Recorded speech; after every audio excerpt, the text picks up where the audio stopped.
ఉమ్మడి ప్రకాశం జిల్లాలో సీజనల్ వ్యాధులు విజృంభిస్తున్నాయి. ఇంటిలో ఒకరి తర్వాత మరొకరు విష జ్వరాలతో అల్లాడుతున్నారు. ప్లేట్లెట్స్ తగ్గిపోవడంతో నీరసించి ప్రభుత్వ ప్రైవేట్ ఆసుపత్రుల్లో చేరుతున్నారు. ప్రధానంగా జలుబు, దగ్గు, జ్వరం, ఒళ్ళు నొప్పులు వంటి లక్షణాలతో అధిక శాతం మంది బాధపడుతున్నారు. జ్వరం తగ్గిన ఒళ్ళు నొప్పులు మాత్రం త్వరగా తగ్గడం లేదు. జ్వరం వచ్చిన 2 రోజుల్లోనే బాధితులు నీరసిస్తున్నారు. డెంగీ, మలేరియా లక్షణాలతో మరికొందరు ఆసుపత్రుల్లో చేరుతున్నారు. గత సంవత్సరంతో పోలిస్తే ప్రస్తుతం డెంగీ, మలేరియా కంటే విష జ్వరాలు వేధిస్తున్నాయి. జిల్లాలో వివిధ ఆసుపత్రులను పరిశీలించగా జ్వర పీడితులు అధికంగా కనిపించారు. వీరిలో 15 సంవత్సరాలలోపు పిల్లలు, మహిళలే ఎక్కువగా ఉన్నారు. చాలా గ్రామాలలో ఆర్ఎంపీ డాక్టర్లతో చికిత్స చేయించుకుంటున్నారు. అప్పటికీ జ్వరం తగ్గకపోతే ప్రభుత్వ ప్రైవేట్ ఆసుపత్రుల్లో చేరుతున్నారు. సీజనల్ వ్యాధులపై ప్రకాశం న్యూస్ ప్రత్యేక కథనం.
ఈరోజు వచ్చే విష జ్వరాల గురించి ముఖ్యంగా ఈ వర్షాకాలంలో వచ్చే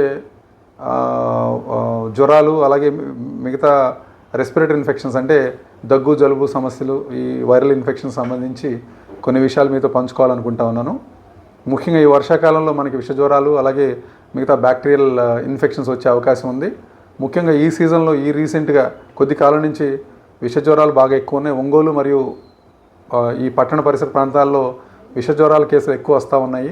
కొంతమందిలో ప్లేట్లెట్స్ కూడా తగ్గడం జరుగుతూ ఉంది. అందుకని మీరు ఏదైనా జ్వరం వస్తే ఇమీడియట్గా మీ డాక్టర్ గారిని కలిసి, మీ కుటుంబ ఫ్యామిలీ ఫిజిషియన్ ఉంటారు, ఆ డాక్టర్ గారిని కలిసి మీరు ఆ డాక్టర్ గారి సలహా తీసుకుని ఆయన సలహా వరకు మాత్రమే మీరు మందులు వాడాల్సి ఉంటుంది. తెలియకుండా ఈ విష జ్వరాల్లో మీరు నొప్పులుగా బాడీ నొప్పులు ఉన్నాయని చెప్పి ఏదైనా నొప్పుల మందులు వాడినప్పుడు ప్లేట్లెట్స్ పడిపోయి మరింత ప్రమాదం జరిగే అవకాశం ఉంది. అందుకని ఖచ్చితంగా ఏదైనా జ్వరం కానీ లేదా జలుబు దగ్గులు ఏదైనా కానివ్వండి, ఈ సీజన్లో వచ్చే జబ్బులు ఏమైనా కానీ ఏదైనా సమస్య వస్తే ఇమీడియట్గా మీ కుటుంబ ఫ్యామిలీ ఫిజిషియన్ కలిసి ఆయన సలహా మేరకి మీరు మందులు వాడాల్సి ఉంటుంది. అలా కాకుండా మీరు మెడికల్ షాపుల్లోనూ లేకపోతే ఇంకా పెద్దగా అవగాహన లేని డాక్టర్స్ అదే ఆర్ఎంపీలు కానీ వెళ్ళినప్పుడు వాళ్ళు నొప్పుల మందులు ఇవ్వడం రకరకాల సమస్యలు వస్తాయి. అట్లాంటి సందర్భంలో ప్లేట్లెట్స్ తగ్గి ఇబ్బంది పడే పరిస్థితి ఉంటుంది. అలాగే ముఖ్యంగా ఈ గత కొన్ని రోజులుగా విపరీతంగా వర్షాలు కురుస్తూ ఉన్నాయి. ఈ డ్రైనేజ్ సమస్యల వల్ల కానీ ఏదైనా కారణాల వల్ల వాటర్ నిలబడిపోవటం, దానివల్ల దోమలు విపరీతంగా పెరిగిపోవటం, దానివల్ల మనకి వైరల్ ఇన్ఫెక్షన్స్ అలాగే మలేరియా లాంటివి అలాగే రెస్పిరేటరీ ఇన్ఫెక్షన్స్ దగ్గు జలుబు లాంటివి వస్తూ ఉన్నాయి. ఆ కేసులు బాగా పెరిగినాయి ఇప్పుడు. ఇట్లాంటి సందర్భంలో మరింత జాగ్రత్తగా ఉండాల్సి ఉంటుంది. మీరు మీ ముఖ్యంగా పిల్లల్ని ఈ సీజన్లో పిల్లలకి రెస్పిరేటరీ ఇన్ఫెక్షన్లు వచ్చే అవకాశం ఉంది. అంటే ఊపిరితిత్తుల సమస్యలు కానివ్వండి లేదంటే జలుబు దగ్గు సమస్యలు వచ్చే అవకాశం ఉంది. అందుకని పిల్లల్ని చాలా జాగ్రత్తగా చూసుకోవాలి మీరు ఈ టైంలో. పెద్దవాళ్ళు కూడా ఎవరైనా సరే ఫ్యామిలీలో ఆరోగ్యం బాగాలేకపోతే ముఖ్యంగా జలుబు దగ్గు జ్వరం అది ఏదైనా కావచ్చు, అది మనకు తెలియదు. మనకి టెస్టులు చేసి డాక్టర్ దగ్గరికి వెళ్ళేదాకా అది డెంగ్యూ జ్వరమా, అది మలేరియా జ్వరమా, ఇంకా ఏదైనా ప్రమాదకరమైన జ్వరమా అనేది ఒక్కోసారి వైరల్ న్యూమోనియాస్ అని వస్తాయి. అది ఊపిరితిత్తుల ఇన్ఫెక్షన్, అది చాలా సీరియస్ కండిషన్ ఉంటుంది. అది మీకు సామాన్యంగా మీకు అర్థం కాదు. అది డాక్టర్ దగ్గర పోయి డాక్టర్ గారు టెస్టులు చేసి ఒక ఎక్స్రే తీసి లేదా రకరకాలుగా పేషెంట్ కండిషన్ బట్టి ఆయన అంచనా వేసిన తర్వాతే అలాంటి సమస్యలు బయటకు వస్తాయి. మీరు అవగాహన లేకుండా గబుక్కునే దగ్గు వస్తుంది, ఆయాసం వస్తుంది, మందుల షాప్లో 2 ట్యాబ్లెట్లు తీసుకుంటే సరిపోద్ది అనుకుని అలాంటి పరిస్థితులు చేసినప్పుడు ఖచ్చితంగా ప్రాణాపాయ పరిస్థితి వచ్చే అవకాశం ఉంది. అందుకని దయచేసి ప్రజలందరికీ కూడా నేను మనవి చేసేది ఏంటంటే, ఏ చిన్న ఇబ్బంది వచ్చినా, అనారోగ్య సమస్య వచ్చినా ఈ సీజన్లో ముఖ్యంగా విష జ్వరాలు కానివ్వండి లేదంటే జలుబు దగ్గులు ఏవొచ్చినా కూడా మీకు ఫ్యామిలీ ఫిజిషియన్ కలవండి. కుటుంబ డాక్టర్ గారిని కలిసి మీరు రెగ్యులర్ కలిసే డాక్టర్ గారిని ఆయన సలహా మేరకే మాత్రమే మందులు వాడండి. మీ ఆరోగ్యాన్ని కాపాడుకోండి. ముఖ్యంగా ఈ మధ్యకాలంలో ప్లేట్లెట్స్ బాగా తగ్గుతున్న కేసులు కూడా వస్తూ ఉన్నాయి. అందుకని ఖచ్చితంగా అప్రమత్తంగా ఉండాలి. ఏదైనా ఏమాత్రం నీరసంగా ఉన్నా, పొట్టొబ్బరంగా ఉన్నా, వామిటింగ్స్ అవుతున్నా, ఒంటి మీద ఎరుపు చిన్న మచ్చలు వస్తున్నా ఇమీడియట్గా మీ ఫ్యామిలీ ఫిజిషియన్ కలవండి.